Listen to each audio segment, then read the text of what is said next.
హన్మకొండ జిల్లా కమలాపూర్ మండలం ఆంబాల గూడూరు గ్రామంలో భూభారతి రెవెన్యూ సదస్సులను నిర్వహించారు అధికారులు.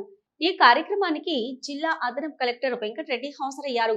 భూ సమస్యలపై వస్తున్న దరఖాస్తుల ప్రక్రియ గురించి తహసీల్దార్ సురేష్ ను అడిగి తెలుసుకున్నారు.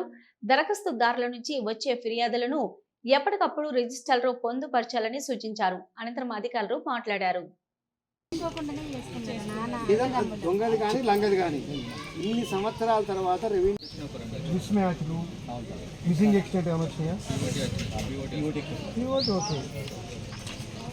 ఓకే వస్తే కూడా ఎంక్వైరీ చేస్తే సార్. మనం ఈరోజు రెవెన్యూ సదస్సులు కార్యక్రమంలో భాగంగా ఈరోజు అంబాల రెవెన్యూ గ్రామంలో మనం రెవెన్యూ సదస్సులు నిర్వహించడం జరుగుతున్నది. ఈ నేటికి ఇవాళకి మూడో రోజు ఇది. ఈ రైతులు ఎక్కువగా వాళ్ళ భూ సమస్యల మీద దరఖాస్తు సమర్పించడం జరుగుతున్నది. ఇట్లాంటి సమస్యలలో ఎక్కువగా సాదా బాయన ద్వారా కొనుగోలు చేసిన భూములకు వాళ్ళు పట్టాదారు హక్కులు కల్పించి పాస్బుక్లు జారీ చేయాలని చెప్పి చాలా దరఖాస్తులు వస్తున్నాయి. తర్వాత ఈ సర్వేకి సంబంధించి దరఖాస్తులు వస్తున్నాయి. మనకు సర్వే నెంబర్ మిస్ మ్యాచ్ సంబంధించి వస్తున్నాయి. వచ్చిన వాటిని క్షుణ్ణంగా రికార్డు పరిశీలించి తర్వాత ప్రభుత్వ నిర్ణయం మేరకు వాటి మీద తదుపరి చర్యలు కాయడం జరుగుతుంది.